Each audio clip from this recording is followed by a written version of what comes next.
nossas conversas, que essa aqui é interessante, porque tem, assim, uma relação mais direta com uma atividade sindical, mas tem reflexo no dia a dia das empresas. E nós precisamos trabalhar isso bastante, né? Então, quem tá lá fora e quiser entrar, por favor, estão convidados a continuar.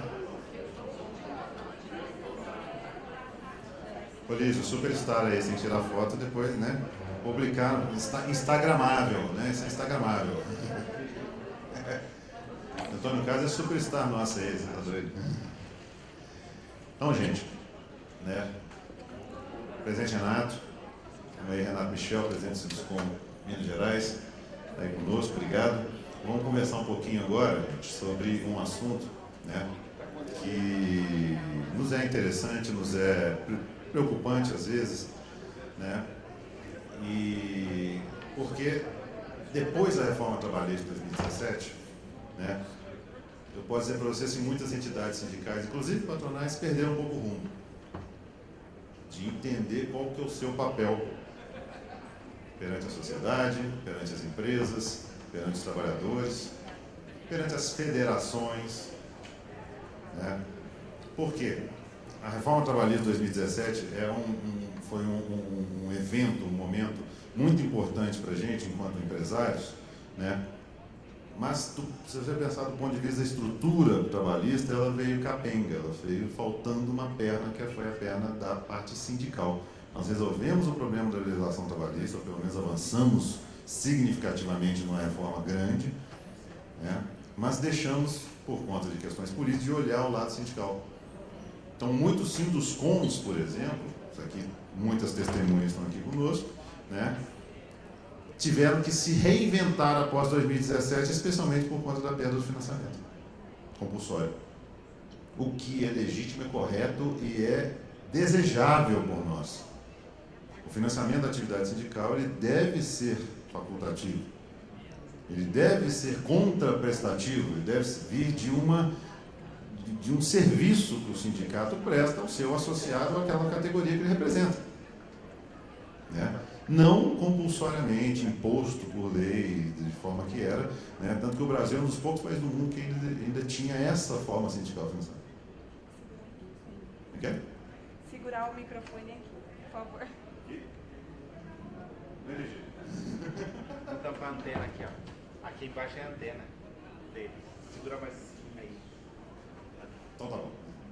Coisa da tecnologia, tá vendo? A gente vai ficando velho, mas tem outras coisas. A antena eu não posso segurar aqui, tem que segurar aqui, né? Mas como estava falando, a questão do financiamento compulsório, ela caiu, tinha que cair, e os sindicatos tiveram que se ressignificar. Falei de novo a palavra que eu gosto, né? Nós tivemos que mudar o nosso paradigma, de como atuar e por aí vai. E dentro dessa mudança de paradigma, muitas novas posturas foram adotadas pelos sindicatos e empresas, né? As posturas em relação à negociação coletiva, a própria prestação de serviços para o associado, né? O próprio tratamento de informações que são repassadas pelos sindicatos, né? Pelos Sinduscoms, no nosso caso aqui, das associações, e isso a gente resolveu trazer como início de uma discussão para conversar com vocês aqui no ENIC, mas certamente é uma matéria, né, Ricardo, que a gente não pode deixar de continuar trabalhando e conversando sobre isso, né? Quero registrar aqui a entrada aqui agora do nosso futuro presidente da CEBIC, se Deus quiser. Nós estamos ganhando nas pesquisas, não estamos, Renato? Nós estamos bem demais nas pesquisas. Eu acho que é 99%, né? É chapa única, tá, gente? Então, a nossa pesquisa está boa, elas indicam uma vitória aí, nós somos bastante confiantes nesse momento aí, então por isso mesmo não podemos deixar nosso futuro presidente agradecer pela confiança aí de continuar nesse trabalho, como diz você, de dobrar o bico da construção, né?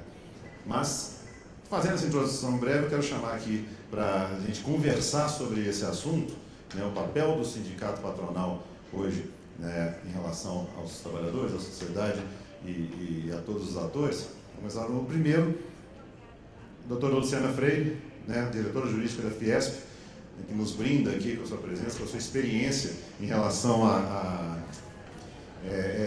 a esse relacionamento, justamente que a Fiesp é a maior federação hoje patronal do Brasil, né? No caso, representa na indústria de São Paulo, mas ela é maior do que muitas federações de vários setores juntos. Então, quantos sindicatos na Fiesp hoje? 130 sindicatos hoje, né, ligados à Fiesp, todos eles com certeza passaram por essa ressignificação, como eu falei. Enquanto a Luciana era diretora, ela viu essas dificuldades, viu esses problemas, e ela vai compartilhar aqui um pouquinho conosco o que ela encontrou e quais foram as soluções que a Fiesp ofereceu, o que os sindicatos tiveram que fazer, né? Como é que os sindicatos lidaram com a mudança, por exemplo, da negociação coletiva, né? Cláusulas que foram colocadas, aquelas que alcançam associados ou não associados, como é que funciona esse tipo de coisa. Vamos conversar um pouquinho sobre isso, né, Luciana? E quero chamar também, né, um empresário do Rio Grande do Sul e aproveitar esse momento para apresentar o futuro presidente da Comissão de Política e Relações Trabalhistas da CEBIC, né, meu amigo Ricardo Miquelon, para participar desse painel conosco aqui, né?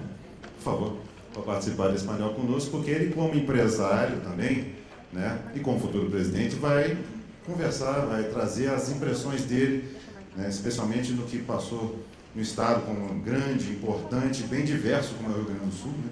No Rio Grande do Sul nós temos vários Sinduscons, né, Rafael? Quase 20 Sinduscons lá, e tem uma característica muito interessante no Rio Grande do Sul, é que o Rio Grande do Sul ele reflete uma realidade nacional, vamos dizer assim, porque a negociação, por exemplo, coletiva em Porto Alegre era muito diferente da de São Leopoldo, que é uma cidade que não é muito longe de Porto Alegre, é grande Porto Alegre praticamente, né?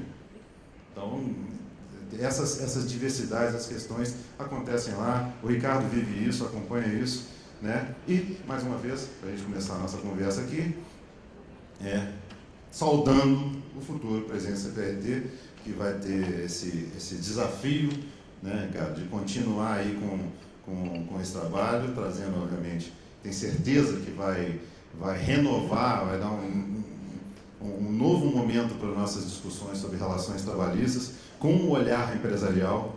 Disse a vocês, eu sou advogado, eu sofro desse mal, né? Nós sofremos desse mal, somos advogados, né? Ele não é empresário, vive, aponta, sabe o que está acontecendo e certamente vai trazer essas questões para discutir com vocês. Tá bom? Agora me permita então sentar, para que a gente possa começar a nossa conversa. E eu desde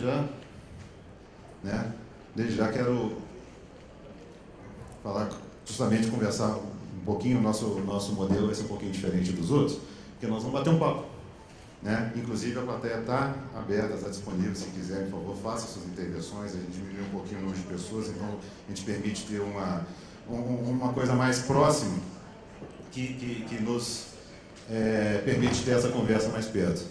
Luciana, queria que, assim, o que você acha no ambiente da Fiesp?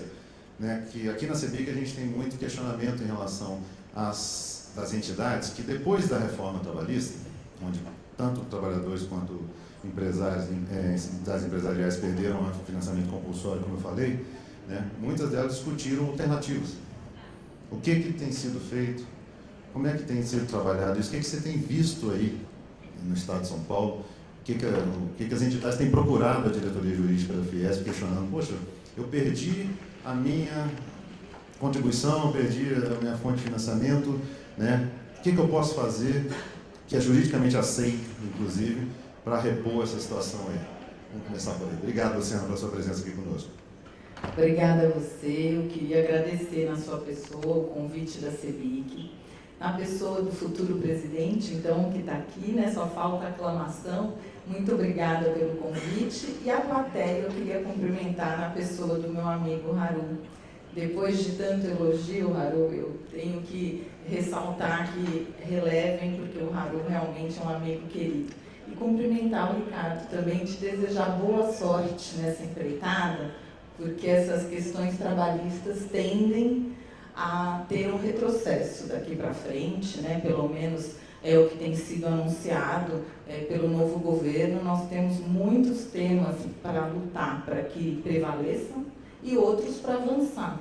Então, te desejo sucesso. Você está começando bem num evento dessa grandeza, né? Então, acho que a gente tem muita coisa para fazer juntos e a Fiesp está à disposição.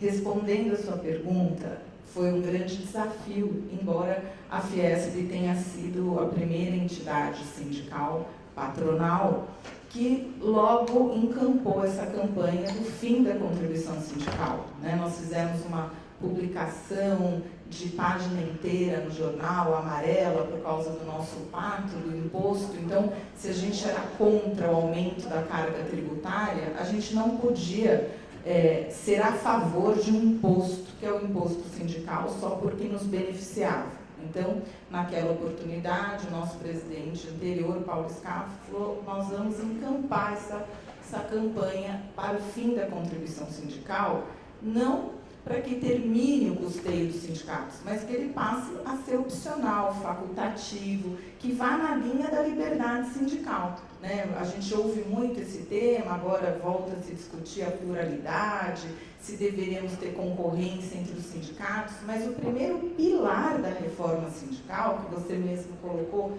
que não aconteceu junto com a trabalhista, por questões políticas, questões do nosso Congresso, tem a primeira semente da reforma sindical com a reforma trabalhista, que é essa: o fim da obrigação de recolher de forma compulsória, sem o trabalhador ou a empresa receber a contrapartida esperada. Os sindicatos que prestam serviços, os sindicatos que legitimamente defendem a categoria, e aí eu faço aqui uma homenagem aos sindicatos da construção civil, porque não é à toa que no Rio Grande do Sul tem tantos sindicatos da construção, não é à toa que o setor tem o SECONSE, é porque esses sindicatos são atuantes, são os verdadeiros sindicatos, são os sindicatos que representam a sua base e estão aqui num evento dessa grandeza. Então, está mais do que comprovado que é um sindicato que presta serviço, que capacita, que estuda, que apresenta emendas no Congresso, é um sindicato que representa a categoria. Então, esses sindicatos se reinventaram, estão sobrevivendo. Outros sindicatos estão caminhando para o fechamento, patronal ou laboral, porque são sindicatos que, previamente a essa mudança de 2017, não faziam serviço, viviam da mesada, essa era a verdade.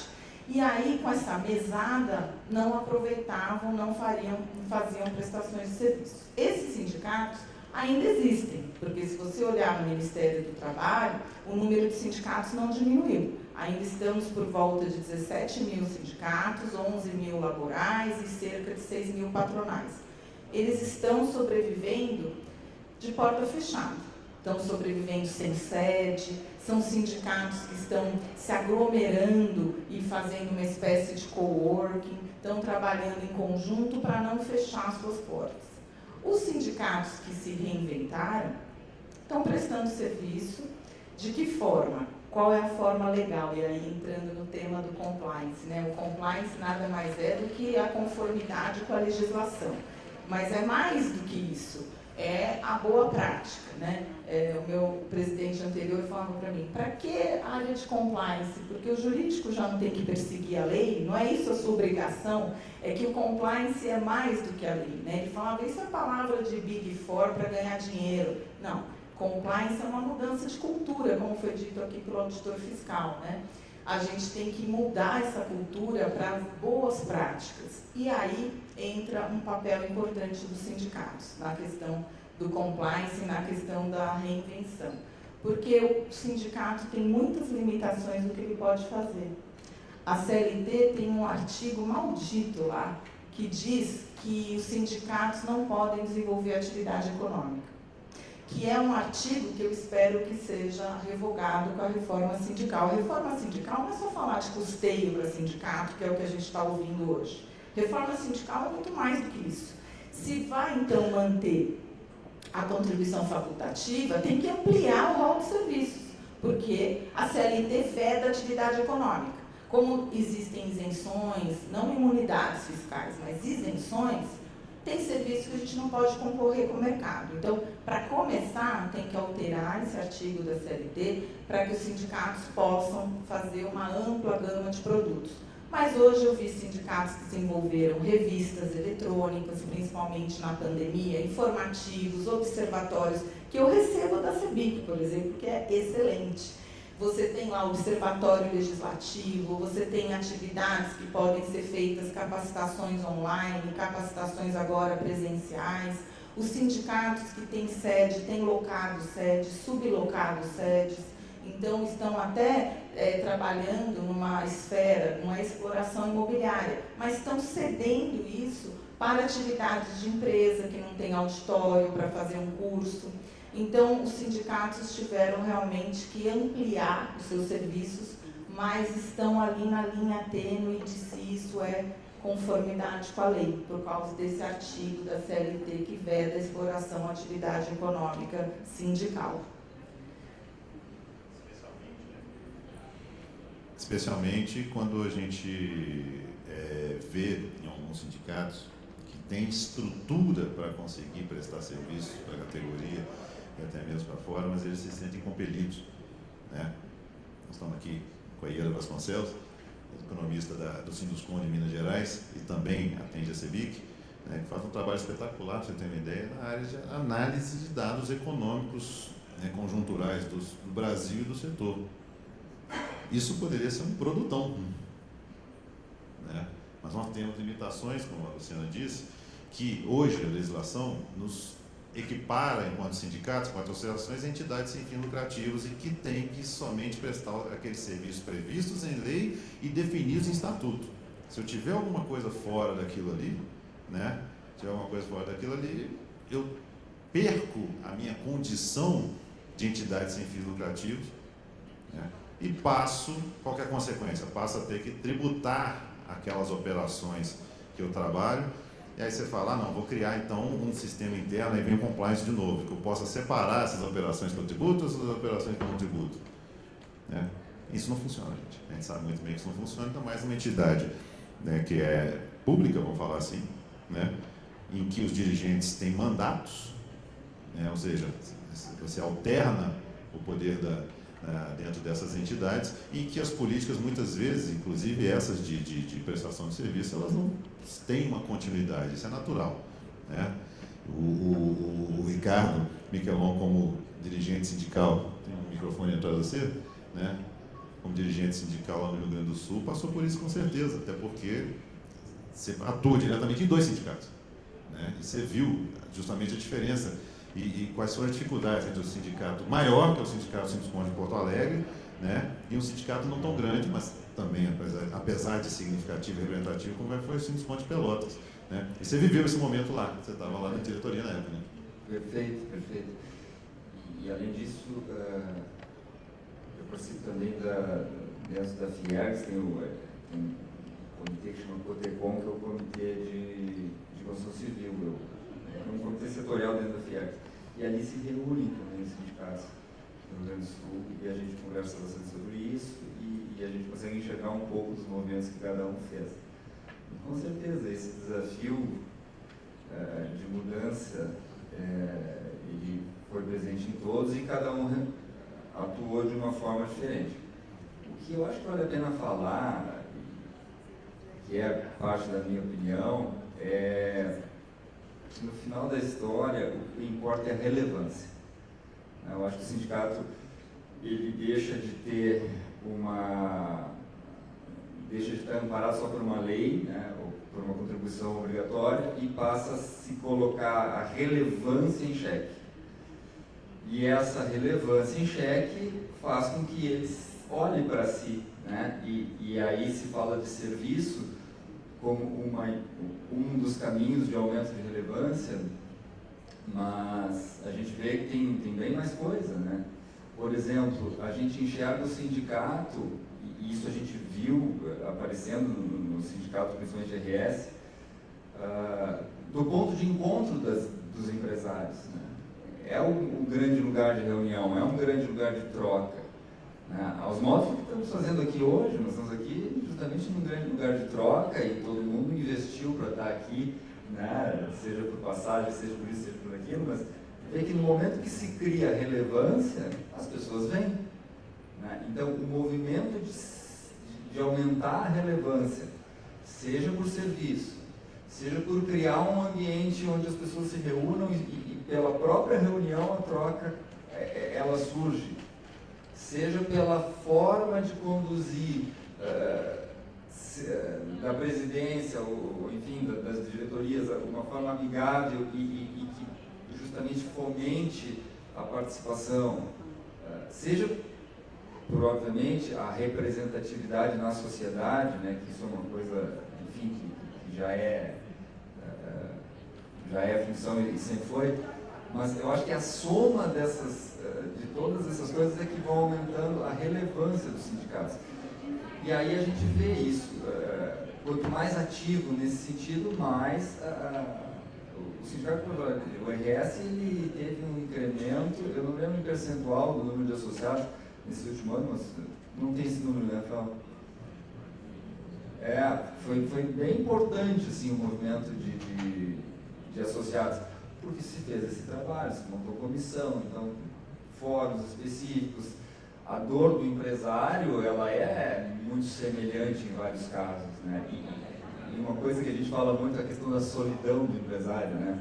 A solidão no sentido que a gente tem temas que tu não tem com quem debater, a não ser com o teu próprio par. E ali é o lugar de fazer isso. Então eu vejo muito isso, assim, esse aumento de relevância e de consolidação como a casa das empresas, e quem consegue fazer isso mais tem tido mais resultado. Não, legal. Mas olha só, eu queria provocar, Luciano, em relação a isso que você falou. Porque a gente ouve muito aí, né, Luciano, você deve ouvir lá na Fiesp também, poxa, eu tenho um grupo de 200, 250 empresas aqui que são associadas no meu sindicato, né, todos pagam para trabalhar, vamos falar assim, porque tem que pagar a associação, e participam da diretoria, participam de comitês, participam de comissões, né? É muito comum, por exemplo, no Sinduscon, você ter uma comissão imobiliária forte, em que ela atua muito perante a prefeitura, na questão regulatória urbana, emissão de alvarás, prazos, tributário, etc, etc. Aí, quando ela vai na prefeitura e consegue um ganho, vamos dizer assim, aquele ganho não é para aquelas 200 empresas que são associadas ao Sinduscon, é para toda a categoria, né? No trabalhista também, aí vem um debate que a gente pode entrar aqui agora, né? Trabalhista é a mesma coisa. As convenções coletivas de trabalho, a gente tem muito questionamento, muita coisa, inclusive a SDC, né, Associação dos Síndicos Coletivos do TST, vai julgar uma questão dessa recente, já com 3 votos contra, né? Com 3 votos contra, que a convenção possa tratar de forma diferenciada o associado ou não associado ao sindicato, né? Que o Vale Transporte para o associado ao sindicato não vai ter o desconto de 6%. Que o vale-refeição para o não associado ao sindicato vai ser de R$20, o não associado é de 20, o associado é 30. Né? No caso das empresas, então, a gente tem até uma restrição em relação, é muito difícil você colocar numa convenção coletiva de alguma coisa que beneficie somente as empresas. Você poderia falar banco de horas com compensação de 12 meses só para as empresas associadas ao Sinduscon, né? E o restante, as empresas que não são associadas têm que seguir a lei que limita a compensação a 6 meses. Então nós temos essa dificuldade, né? Por isso que eu falo que a reforma foi capenga. E como você bem disse, o rol de serviço não foi ampliado, né? Então eu tenho a obrigação de representar uma categoria que não me financia e ainda tem limitações para fazer, para diferenciar aqueles que não são. Não é assim que funciona? É assim que funciona. Esse é mais um ponto da reforma sindical que está por vir. Você tem que atuar para a categoria toda, tanto em convenção coletiva, como numa atividade, por exemplo, que você mencionou, de defesa legislativa, e você beneficia todos, não só os que pagaram, né? Hoje a legislação é assim, por isso entendo que o TST vai nessa linha, já tem 3 votos contra. Hoje é ilegal você só prestar serviço para associado, não está em compliance, que é o tema do nosso painel, se você diferenciar o que paga do que não paga, assim como o trabalhador, também a empresa não pode ter 2 folhas de pagamento, uma para os trabalhadores que estão associados ao sindicato laboral e outra que aquele trabalhador que não terá, por exemplo, um auxílio médico ou uma bolsa de estudos ou uma cesta básica, porque ele não é pagador do sindicato. Isso hoje está fora da lei, isso está fora do compliance, está em desconformidade com a legislação. Com a reforma sindical, esperamos que isso seja superado também. Tem que haver um estudo profundo sobre como a gente pode beneficiar aquele que paga, aquele que financia, aquele que quer a contrapartida porque ele está pagando. Aqueles que tiverem a opção, fizerem a opção de não pagar, ok, não terão a tutela do sindicato, não terão aí a defesa da categoria como um todo. Então, esse é um ponto bem delicado da reforma sindical, mas é um ponto que nós teremos que enfrentar. Todos os projetos de lei e emenda constitucional que estão tramitando no Congresso hoje, que tratam desse tema, e para mexer no sistema sindical não é só um projeto de lei, é uma emenda constitucional, o que fará desse processo muito moroso, né? Vocês sabem aí a última emenda constitucional, que foi a da reforma da Previdência, quantos meses levou para que fosse concretizada. Ela necessita de um fórum super qualificado na Câmara, no Senado, vota 2 vezes, então é um processo moroso. Mas é necessário enfrentar uma emenda constitucional para discutir essas questões, porque está na Constituição que a defesa é para a categoria toda. Então, nós vamos ter que enfrentar essa discussão e não vai ser simplesmente uma lei, né? A gente vai ter que passar por todo esse processo legislativo, mas concordo com você que é injusto o sistema que está previsto hoje, porque hoje a gente trabalha lá na Fiesp para 130 mil indústrias, que estão em 130 mil sindicatos, 130 sindicatos. Essas empresas, nós temos ali mais da metade que não recolhe para os nossos sindicatos, né? A gente sabe que a sindicalização no Brasil é muito baixa, na verdade no mundo todo a sindicalização é baixa. Então a gente representa um setor quando 30%, 40% recolhe de forma facultativa, mas a gente trabalha pelo setor todo, como vocês. Quero quebrar um pouquinho o protocolo aqui, né, sobre essa questão, até para dar voz, né, até para dar voz aos trabalhadores. Queria a opinião do meu amigo Salvador, que está aqui, presidente do Sindicato dos Trabalhadores de Brasília. Ele levar, por gentileza, ali. Levanta a mão, por favor, Salvador, para você receber o... Porque o Salvador, ele é presidente do Sindicato dos Trabalhadores da Construção em Brasília. Oi. Né, ele é vice-presidente da Confederação Nacional dos Trabalhadores da Construção. Acompanha de perto essa questão, essas discussões sobre a reforma sindical, que muito, obviamente, né, interessa aos trabalhadores. Né? Se no patronal nós temos esse percentual que a Luciana falou, de 30% a 40% que contribuem, né, os trabalhadores se despenca, né, Salvador?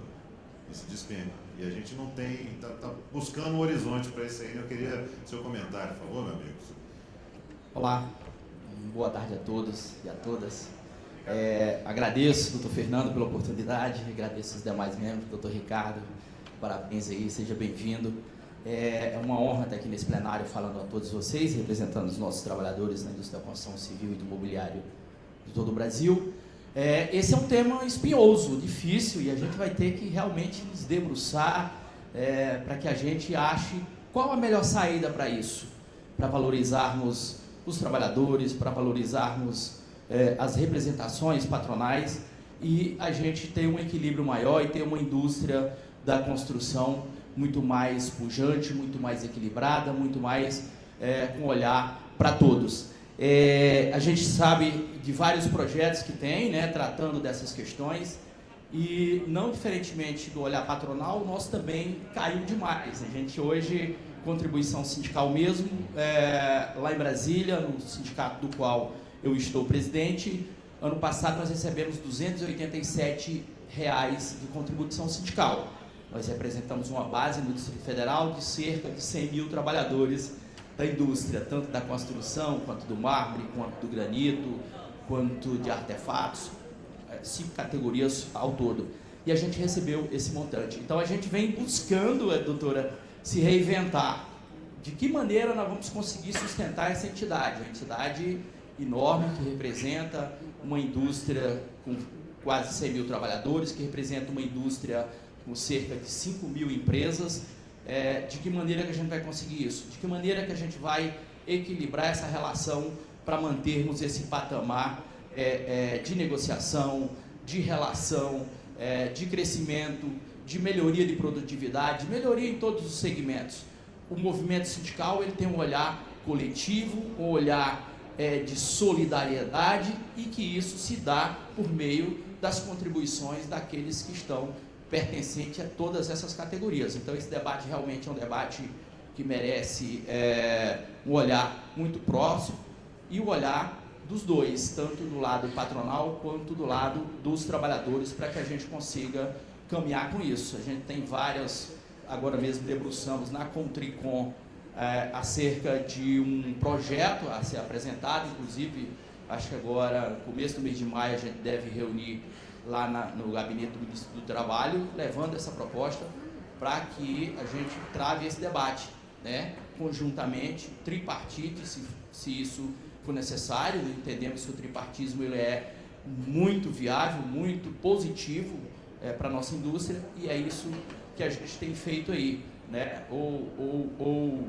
uma alteração legislativa, uma alteração constitucional, que entendemos que é muito difícil realmente, né, com esse olhar. Então a gente está no modelo aí, caminhando de uma unicidade para um pluralismo, e ficamos no meio, numa nuvem cinza, sem saber. E agora?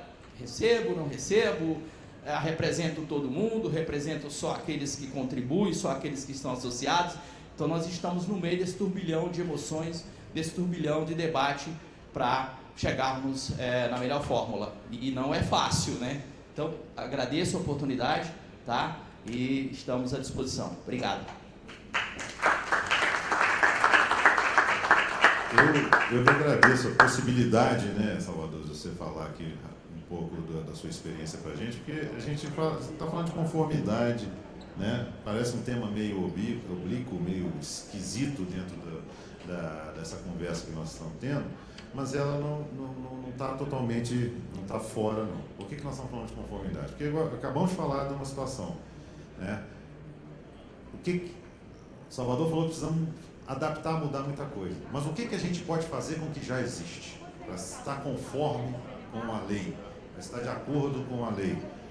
Trazer cláusulas convencionais que separam condições para associados e não associados está conforme a lei? Primeira pergunta, né? A gente vai saber agora, em breve, pelo Tribunal Superior do Trabalho, a posição no seu colegiado maior em relação a direito coletivo do trabalho, e já estamos perdendo de 3-1, né? Já estamos perdendo de 3-1, e a perspectiva, né, Luciana, não é boa nesse sentido, de permitir essa diferenciação. Eu falo isso porque na construção mesmo nós temos várias convenções coletivas que têm essas diferenciações. Várias, são poucas não. Né? Brasil afora aí nós temos muitas. E foi uma maneira, uma forma de realmente colaborar e trabalhar com a questão sindical em conjunto entre trabalhadores e empregadores. Né? Conseguir, de tentar dar um fôlego para as duas entidades, na verdade, né?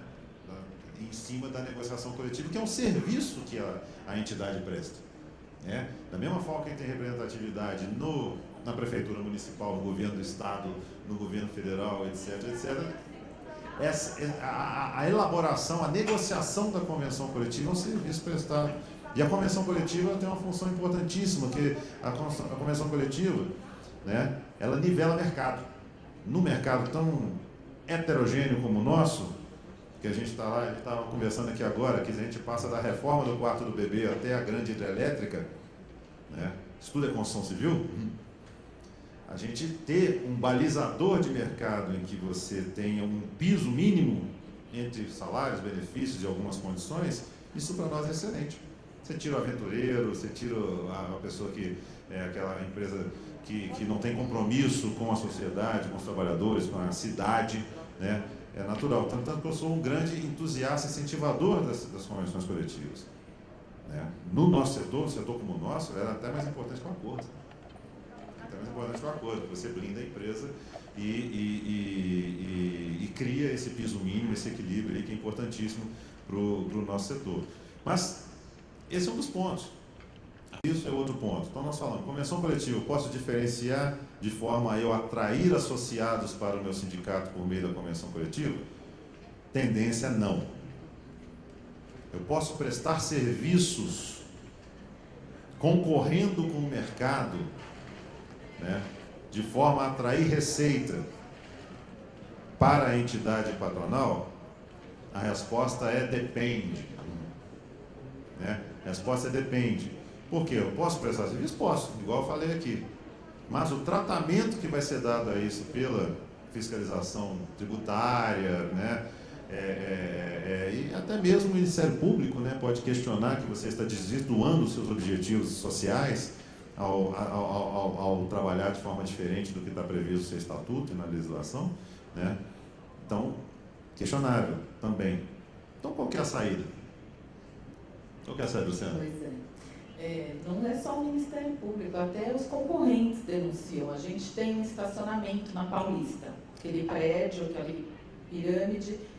Os estacionamentos da região nos denunciaram quando a gente passou a cobrar o estacionamento. Recebemos autuação, a gente tem que manter de graça para os nossos filiados, para visitante, etc. A gente tem um restaurante no prédio.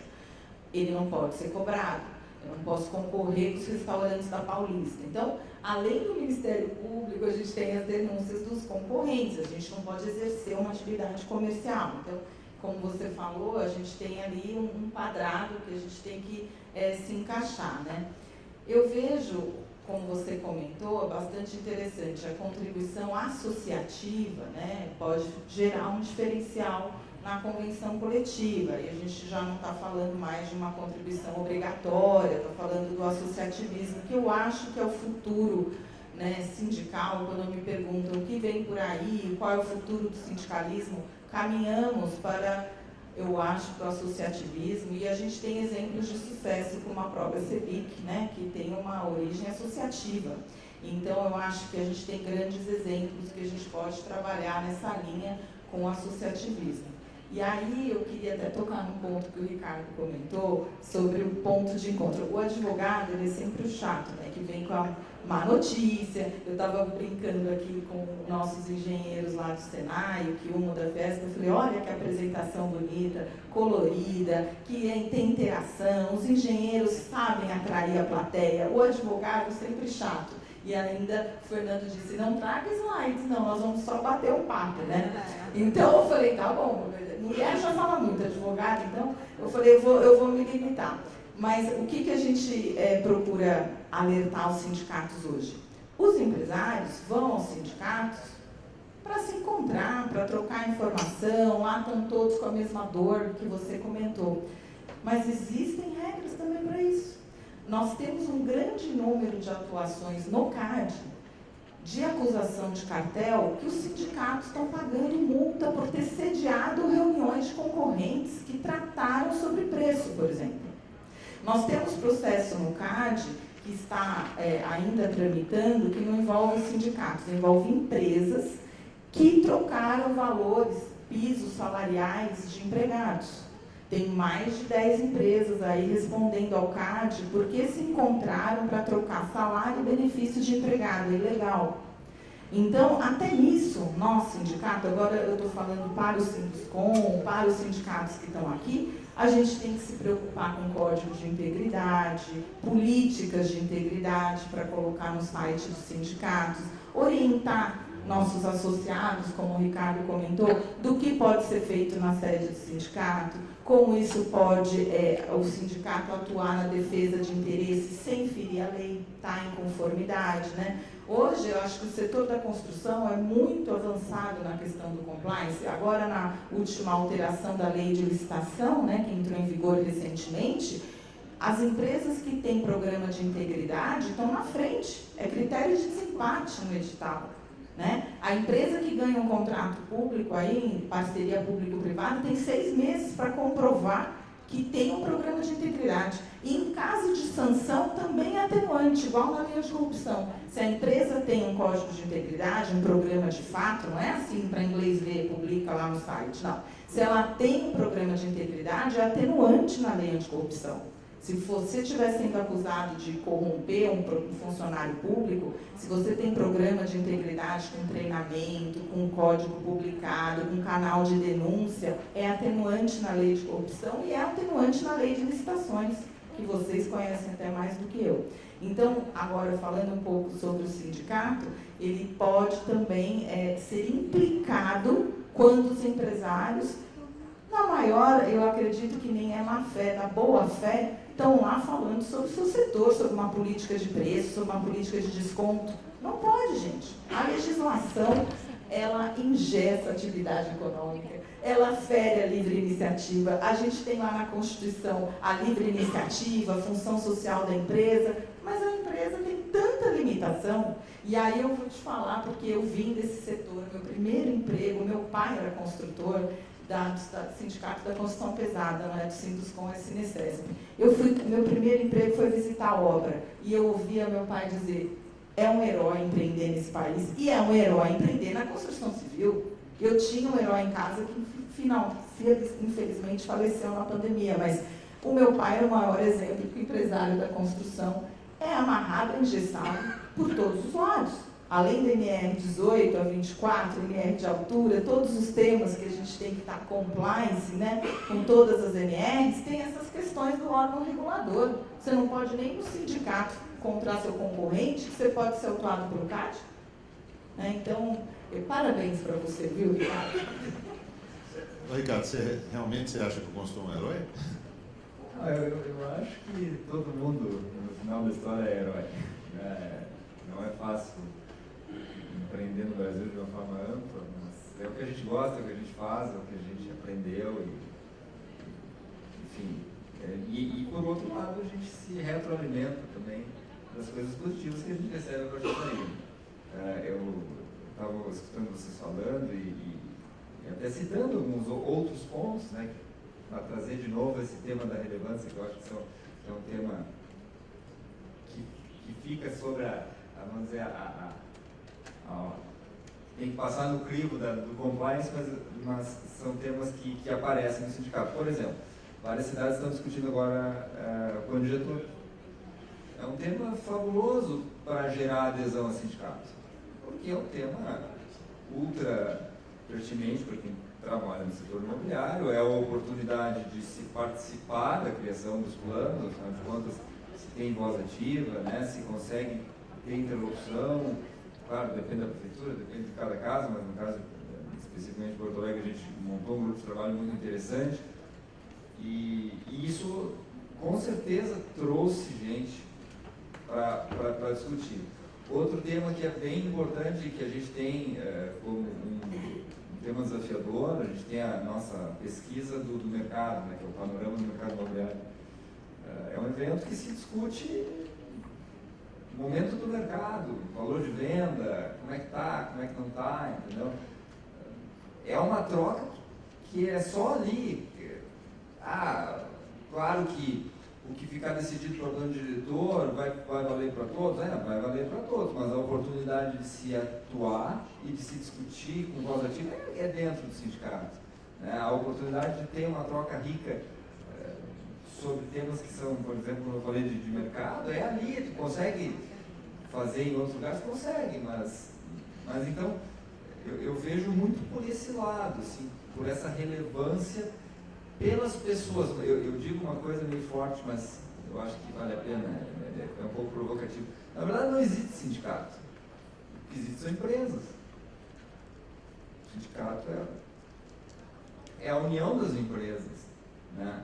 Então, se coloca isso de uma forma olhando para as empresas. E outra coisa importante que também acredito, que o grande ativo do sindicato é ele mesmo, no sentido das empresas que estão ali dentro. Né? Não é a benesse daqui ou o direito dali, é o grupo que está.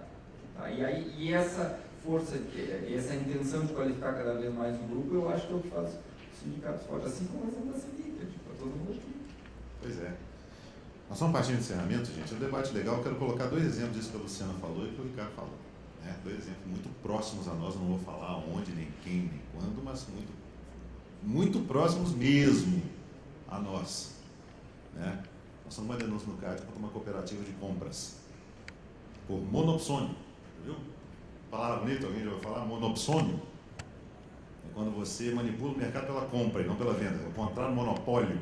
Monopólio é venda, monopsônio é compra. E tem gente dizendo que a cooperativa de compras é uma forma de manipular o mercado pela compra, pela união das empresas que formaram uma cooperativa para comprar. Olha a importância da conformidade aí nesse sentido, porque isso foi denunciado ao CAD e nós temos que defender. Nós, né? Pronto. Né? Esse é um caso. Outro caso interessante, também muito próximo a gente, discussão no plano diretor, como o Ricardo disse. Né? Uma entidade contratou uma consultoria para acompanhar as discussões do plano diretor. Né? E essa consultoria apresentou à prefeitura o seu relatório. O Ministério Público descobriu, né? O Ministério Público descobriu, e agora o presidente dessa entidade está respondendo por isso. Porque não é da função da entidade fazer esse tipo de coisa. Então, só duas coisas interessantes. Cooperativa de compra sendo acusada de monopsônio, né, que é a manipulação pela compra, e um parecer técnico contratado pela entidade em relação ao plano diretor, como ele foi entregue à prefeitura, e isso constou, aí vou falar um pouquinho mais adiante, isso constou do projeto que a prefeitura mandou para a Câmara de Vereadores, o Ministério Público descobriu. Quem quiser mais detalhes, eu conto no privado, como diz o outro, né? Sobre esse tipo de coisa. Gente, mas nós estamos chegando no nosso encerramento, né? Essa conversa aqui é uma conversa bem profunda e interessante, porque, mais uma vez, porque compliance sindical, justamente por isso, a gente, por trabalhar ou atuar em entidades, a gente pensa que pelo mandato ser provisório, né? Justamente ser mandato, tudo mais, a gente pode fazer o que quiser, que não vai ficar rastro nenhum, não tem mais problema, que isso aí fica com o problema lá do Sinduscom, né? Vamos falar assim. Não meu. Não, temos sim. Tem responsabilidade da entidade, tem responsabilidade do setor, tem responsabilidade do CPF dos dirigentes, que é importante falar, como essas coisas que eu estou colocando aqui agora para vocês, né? Então, a importância de manter a atividade na atuação representativa, não vou nem falar de sindical, não, a ação de representação dentro de uns limites de ética, como a Luciana disse, né, um código de ética robusto, um cuidado com o departamento jurídico, por exemplo, para seguir a legislação, né? A gente estava numa reunião mais cedo aqui que falou que o advogado, foi agora, né? O advogado gosta de falar não, né? Quando na verdade a empresa fala assim, mas qual que é o caminho que eu devo seguir? E nem sempre esse caminho é o correto.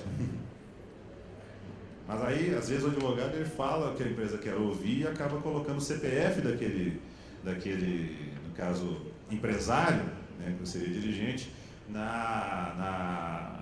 em risco. Tá? Então nós temos que tomar bastante cuidado com isso. Esse é o recado que eu queria deixar para vocês aqui hoje, porque na CPRT, sabe, Ricardo, a gente tem isso todo dia. As pessoas perguntam, posso fazer isso? Posso fazer aquilo? E se eu separar a cláusula tal? Ah, não, então eu vou fazer aqui uma prestação de serviço XYZJ, né? Ah, não, então eu vou concentrar um serviço na convenção coletiva só com um fornecedor. Isso é muito comum. Tal da criatividade. Né? Que esse fornecedor vai me passar um percentual. Isso é muito comum. Né? Só falar para vocês, cuidado com esse tipo de coisa, tá, gente? Bastante cuidado. Não vamos no afã de buscar receita, ou buscar protagonismo, por conta de questões que estão fora daquilo que está preconizado na lei. Tá bom? Luciana, muito obrigado. Obrigada a vocês, foi um prazer. Parabéns pelo evento, gostei bastante, e aí desejo sorte e sucesso para a CEBIC ainda. E como você disse, às vezes a gente quer proteger, né, e o empresário fala, você está inviabilizando o meu negócio, mas depois ele vai ter um comprometimento lá na frente, às vezes ele já saiu da entidade, está respondendo, ou saiu da empresa, ainda responde por atos que ele fez na gestão, então infelizmente a gente tem que fazer esses alertas. Obrigada. Nós que agradecemos. Ricardo. Obrigado, Fernando, pelo convite de estar aqui. Obrigado, Luciana, por dividir aqui o palco conosco. Também aproveito para agradecer ao Renato, que está aqui sentado, pela confiança. E é uma honra fazer parte desse grupo, uma responsabilidade grande, a partir até de todo o trabalho que o Fernando nos mostrou. E, enfim, estou empolgado e ao mesmo tempo com um grande senso de responsabilidade. Obrigado. Tenho certeza que isso aí será um grande desafio, mas você está à altura do desafio, com certeza, pela sua experiência, pelo que você já passou, pelo que você já viu, que você está vendo, né? Não é muito difícil não, tá? Fica tranquilo que não é muito difícil não. Ô, gente, nós teremos agora na sequência 2 minutinhos para tomar uma água, mas vamos falar agora, esse assunto a gente tem cobrança todos os dias na CPRT hoje, né? Todos os dias. Como eu brinquei no final do outro painel, né? Cadê o nosso trabalhador? Onde ele está? O que ele está fazendo? O que ele está comendo? Né? Como se reproduzem? O que fazem? Por que nós temos tanta dificuldade no recrutamento de mão de obra qualificada? Quem são os nossos concorrentes, né, Mortari? Quem são? Quem está tirando o trabalhador da construção? Por que o trabalhador da construção, melhor, por que o jovem não se interessa em entrar na carreira do setor da construção? Daqui a pouquinho nós vamos conversar sobre isso com a Ieda e com o César Mortari. 2 minutos. Obrigado, gente.